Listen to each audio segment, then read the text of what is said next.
Hi student. Hello student, फिर से मैं लेके आया हूँ आपके लिए नया वीडियो। ओके, वेलकम टू गीत चैतन्य क्लासेस। आज हम देखेंगे वर्टिकल सर्कुलर मोशन। एचएससी के टेक्स्ट बुक में रोटेशनल डायनेमिक्स में सर्कुलर मोशन में ये लास्ट पॉइंट है, वर्टिकल सर्कुलर मोशन। अब क्या है vertical circular motion?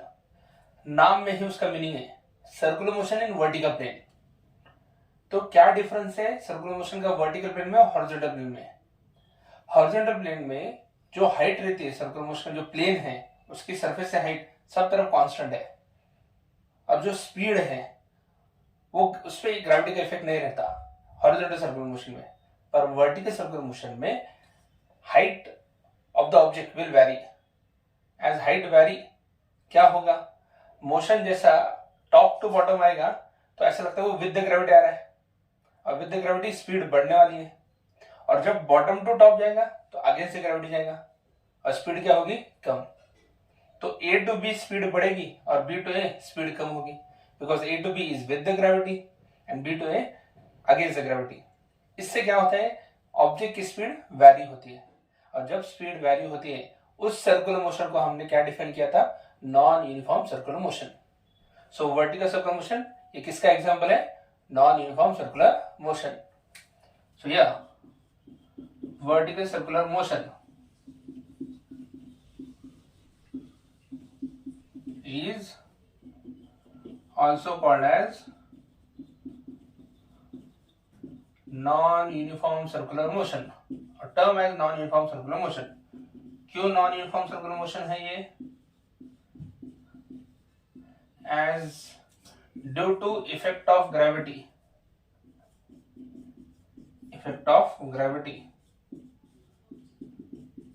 speed of object at different position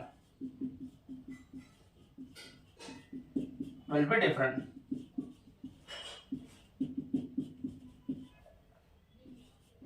object की स्पीड डिफरेंट पोजीशन पे डिफरेंट है। अब यहां पे हमने लिया है 3 पॉइंट, 3 पोजीशन। फर्स्ट वन, ए है हाईएस्ट पोजीशन,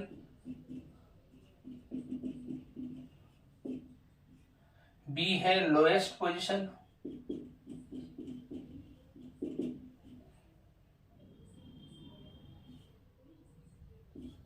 और सी है Midway.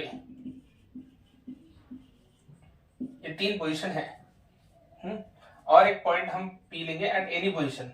Point P is at any position. यहाँ पॉइंट पी है। Now for each position means at point A, at point B, at point C and at point P, हर position के हिसाब से वहां पे जो फोर्स एक्ट होने वाला ऑब्जेक्ट पे उसकी कंडीशंस अलग है। First thing, at point A कौन सा पोजीशन है, हाईएस्ट पोजीशन। तो यहाँ पे एक ऑब्जेक्ट है, ओके, वो एक स्ट्रिंग को अटैच है, स्ट्रिंग की लेंथ थी यल, और वो यल ही रेडियस का काम कर रही है। स्ट्रिंग को ऑब्जेक्ट अटैच है और ऑब्जेक्ट को वेल्ड किया है इन वर्टिकल सर्कुलर प्लेन में, ताकि रेडियस कितना रहे, आर जो रेडियस है वही लेंथ ऑफ स्ट्रिंग है। जब ऑब्जेक्ट हाईएस्ट पोजीशन पे रहता है तो उसका वेट कौन से डायरेक्शन को है, डाउनवर्ड डायरेक्शन को, और स्ट्रिंग के अंदर जो टेंशन है वो भी कौन से डायरेक्शन को है, डाउनवर्ड डायरेक्शन को है। इसलिए T1 mg दोनों का डायरेक्शन सेम है, तो यहाँ पे दोनों एड अप होते हैं सेम डायरेक्शन में। और गौर से देखो तो डायरेक्शन कहाँ है, at point O, directed toward O means centre of circle. और जो भी force toward centre of circle रहता है वो कौन सा है, सेंट्रीपिटल फोर्स। तो यहाँ है M v1 square upon r। Why v1, क्योंकि हमने बताया था स्पीड वैरी होने वाली, हर जगह सेम स्पीड है क्या, तो एट लो हाईएस्ट पॉइंट हमने उसका सिंबल दिया है v1। Okay, so this is the equation point eight highest point. Highest point में क्या होता है, mg downward tension in the string that is along the length of string downward, दोनों का डायरेक्शन सेम है, दोनों का डायरेक्शन देखो तो सेंटीमीटर फोर्स के जैसा कर रहे हैं toward the centre of circle, T1 plus mg will be mv1 square upon r, where v1 is the speed at point A. Now at point B क्या होता है? at point B ऑब्जेक्ट जब B पे आता है lowest position पे तो wait कहाँ रहता है? डाउनवर्ड। टेंशन कहाँ रहेगा? अपवर्ड। दोनों का डायरेक्शन अपोजिट, तो यहाँ प्लस नहीं होगा, यहाँ क्या होगा?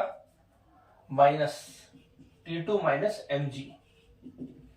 Why T2 minus mg? Because here T2 tension is directed towards center of circle. मतलब T2 किसका काम करेगा? सेंटीमीटर फोर्स का, ओके, और उसको अपोज कौन कर रहा है? mg। यानी कि टेंशन एट लोएस्ट पॉइंट को mg को बैलेंस करके रिक्वायर्ड सेंटीमीटर फोर्स भी प्रोड्यूस करना है, समझे? इसलिए T2 minus mg because both are in opposite direction, और T2 ही फर्स्ट क्यों लिया? क्योंकि वो सेंटीमीटर फोर्स का काम कर रहा है।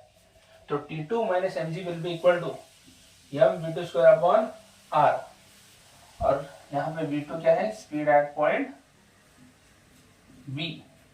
और ये समझ लो कि T2 mg को बैलेंस करने के बाद जो फैक्टर रह जाता है वो किसका काम करता है? सेंटीमीटर फोर्स का। अब ये दो इक्वेशन से आपको इतना तो कॉमन सेंस ले समझ में आ गया होगा कि यहाँ T1 mg को सपोर्ट कर रहा है और सेंटीमीटर फोर्स का काम कर रहा है, T2 को mg अपोज कर रहा है और जो रहेगा फैक्टर वो सेंटीमीटर फोर्स काम कर रहा है। इसका मतलब T1 will be minimum, okay, कम रहेगा टेंशन क्योंकि ऑलरेडी mg का सपोर्ट है उसके साथ, और T2 विल बी मैक्सिमम क्योंकि mg अपोज कर रहा है और उसके बाद सेंटीमीटर फोर्स भी काम कर रहा है उसे, okay. So T1 will be tension at highest point will be always minimum, tension at lowest point will be maximum, as you know condition है सोसाइटी की, जो लोएस्ट पर रहता है उसका टेंशन ज्यादा है, जो हाईएस्ट पर रहता है उसका टेंशन कम है, okay. Now at point C, C को क्या है? टेंशन कहाँ डायरेक्टेड है? Toward the centre of circle, mg downward. अब टेंशन और mg दोनों एक दूसरे को परपेंडिकुलर है, तो mg का कुछ इफेक्ट मिलने वाला टेंशन पे, ओके। mg सिर्फ क्या करेगा? टेंजेंशियल एक्सेलरेशन का काम करेगा, जो g फैक्टर है ना, जी फैक्टर टेंजेंशियल एक्सेलरेशन का काम करेगा इस पॉइंट पे, क्यों? कौन सा मोशन है? Non uniform circular motion. कितने एक्सेलरेशन रहते हैं?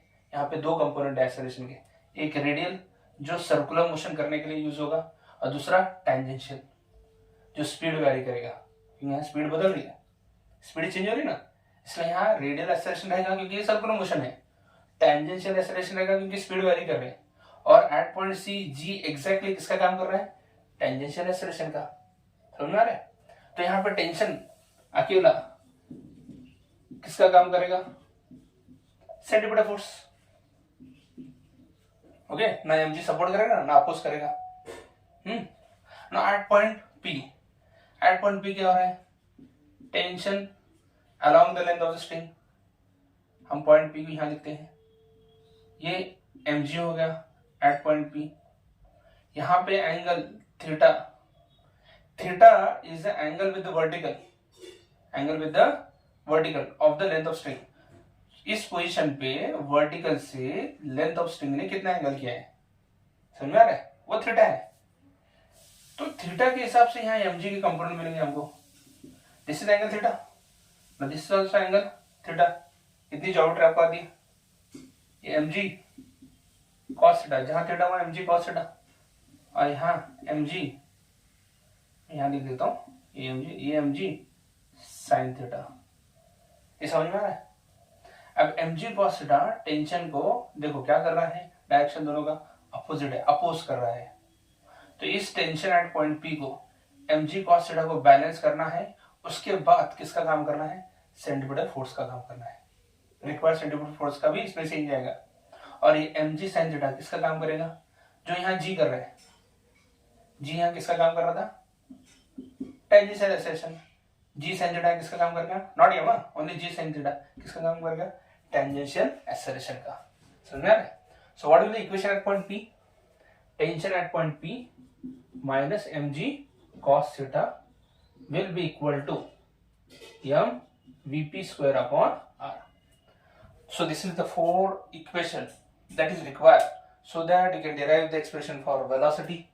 और कौन सा वेलोसिटी निकालते हैं? Minimum velocity at highest point, minimum velocity at lowest point, minimum velocity at midway. ये इंपॉर्टेंट है। और क्या डिराइव करना पड़ेगा हमको, difference between tension at highest point and lowest point, difference between tension at midway and lowest point, और difference between tension at highest point and midway. इन सब के लिए ये फॉर्मूले बहुत इंपॉर्टेंट है और वो हम डेरिवेशन देखेंगे नेक्स्ट सेशन में। Thank you.